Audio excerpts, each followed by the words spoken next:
Good morning. So actually, when you're seeing this video, it is actually Saturday. I'm filming it a day in advance. And yeah, it's a little bit of a short one today, but I wanted to do one because for two reasons really. One, I haven't done a video with ChatGPT for a long, long time. I just feel like it's time to do one.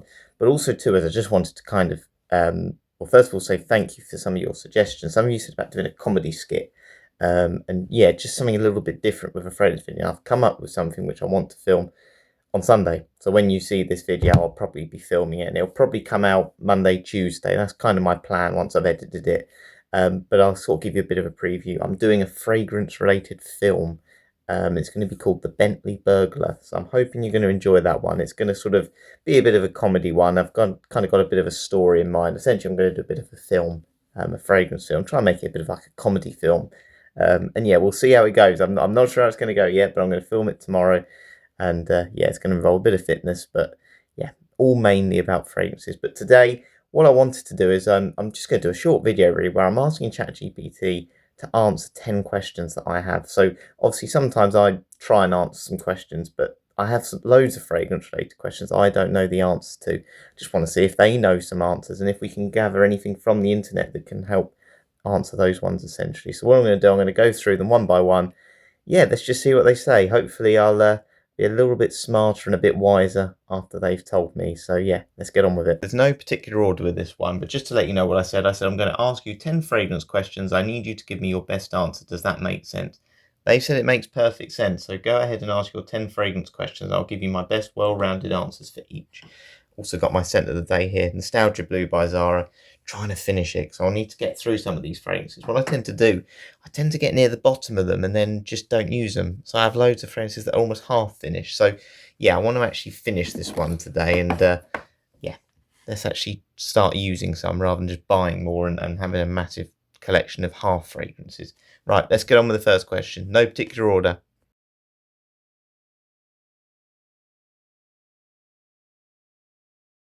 My first question is, vodka is sometimes used in fragrances. However, vodka is odorless. Can you tell me why vodka is sometimes used as a fragrance note, despite it having no smell? Absolutely. Even though vodka itself is odorless, it's often used in fragrances as a solvent. It helps to blend different aromatic compounds and ensures that the scent is more evenly distributed. Plus, it can help the fragrance evaporate more smoothly and enhance the overall scent experience. Great. I didn't know that. I thought it just made I'm it glad more I could fizzy. share something new. Fragrance chemistry is pretty fascinating, and there's always more interesting tidbits like that. Feel free to hit me with the next question whenever you're ready. Their answer of it was that even though vodka itself is odorless, it's often used in fragrances as a solvent. It helps to blend different aromatic compounds and ensures that the scent is more evenly distributed. Plus, it can help the fragrance evaporate more smoothly and enhance the overall scent experience. So, I guess what they're trying to say is it helps blend the fragrance together, but also kind of maybe helps it kick off your skin a little bit more. That's interesting. I thought it added an extra sort of fizziness to fragrances. So, yeah, there we go. Interesting. Right, let's go on to the next one. Okay, my second question is, does bottle design increase sales? So does the design of a bottle help to sell a fragrance? And if so, is there any evidence to support that? Absolutely. Bottle design definitely plays a big role in sales. There's a lot of evidence suggesting that aesthetically pleasing packaging can attract consumers and influence their perception of the fragrance. Studies in marketing and consumer behavior show that a unique, elegant, or luxurious bottle design can definitely boost a product's appeal and even its perceived quality. So yeah, pretty obvious really. Let's be honest, sort of bottle designs do help sort of increase sales. As I said, I really like Moschino Toy Boy, which is like a little bear. It's a bit gimmicky, but a lot of the Arabic fragrances I think are really, really nice. You know, I've got one here which I'm going to do a fitness fragrance review of actually. Ragba Wood Intense, and you can see it's got this sort of woody design. I don't know if you can see that in the light. There you go. And I just really like that. This is a really cheap fragrance, but it's a hefty bottle. Like you can see the glass at the bottom there, really strong. It's a pretty decent cap.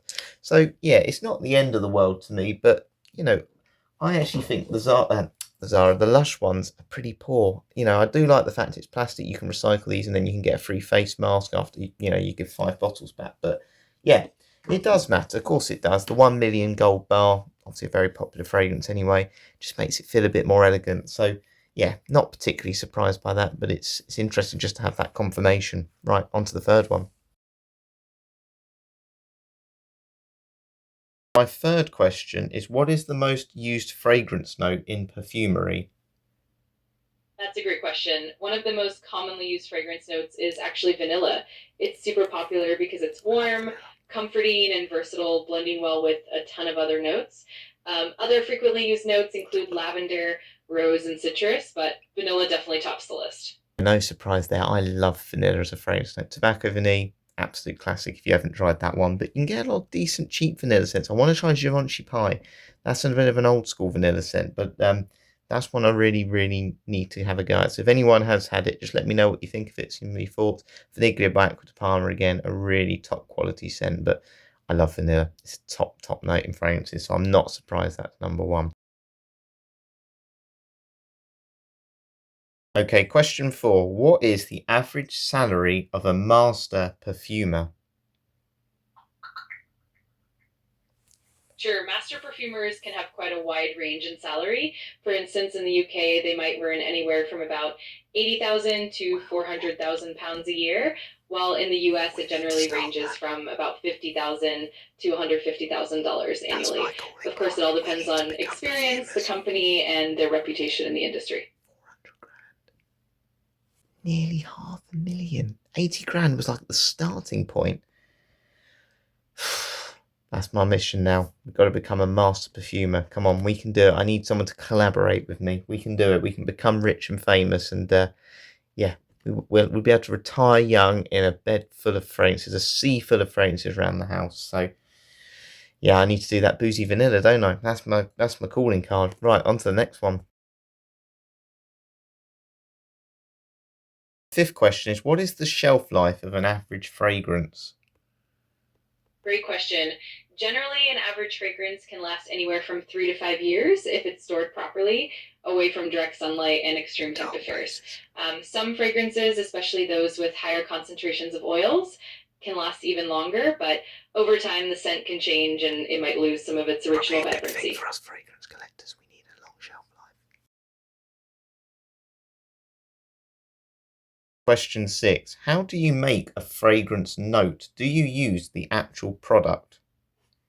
That's a fun question. In perfumery, fragrance notes can be created from both natural and synthetic sources. For natural notes, perfumers might use essential oils extracted from flowers, fruits, woods, and spices.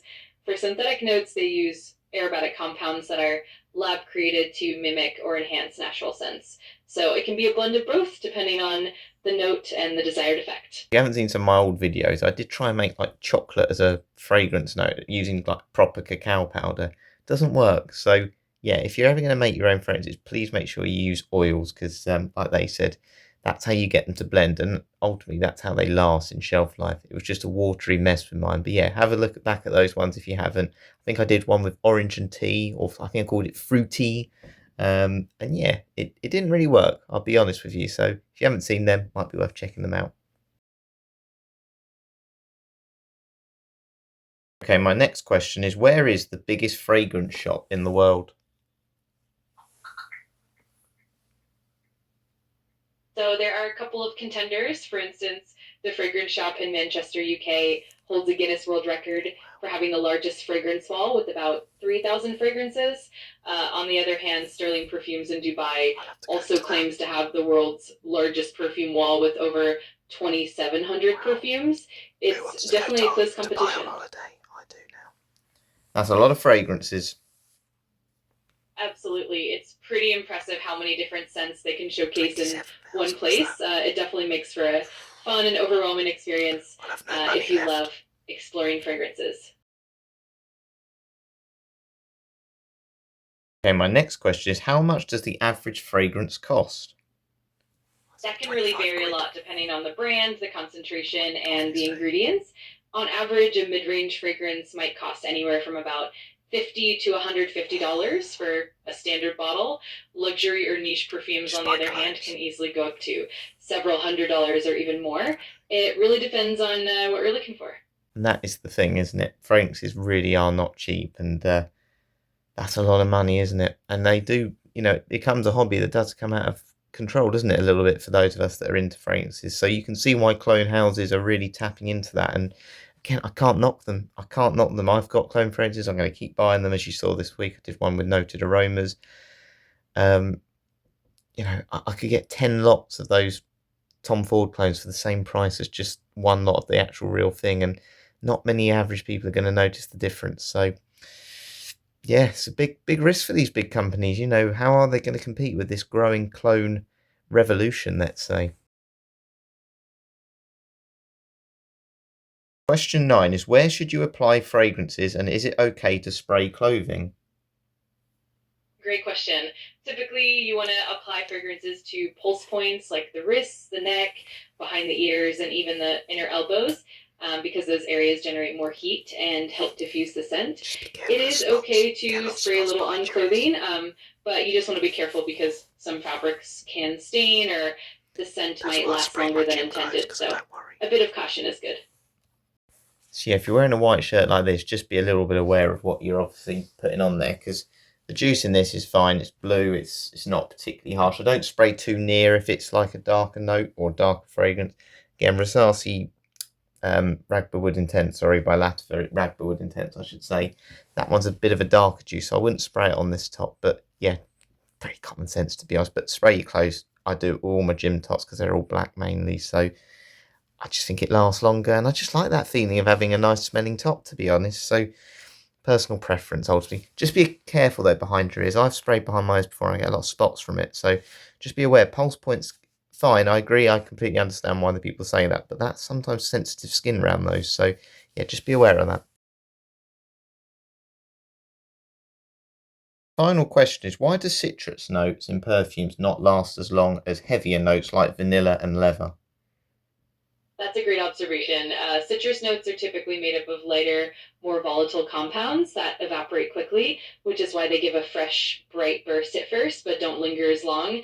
On the other hand, heavier notes like vanilla, leather, or woods are composed of larger, more complex molecules that evaporate more slowly, so they tend to stick around longer and give that lasting depth to the fragrance. So there we are. That's interesting actually. Some 10 questions there that I just wanted to know the answer to. Some obviously seem like common sense, some not so much. I'm surprised it's to do with the size of the molecules that impacts the longevity of sort of citrus sort of notes to sort of leather notes. But interesting, yeah, it says woods are composed of larger, more complex molecules that evaporate more slowly. So if anyone can invent a citrus note that has a larger, more complex molecule, you'd be onto a standard, because they are very nice, mass pleasing notes. And with a shirt like this, that's what I'd be looking for. But yeah, Nostalgia Blue smells really good. Looking forward to wearing it at work today. And yeah, as I said, really looking forward to doing my fragrance film this weekend. So it'll take a couple of days to do.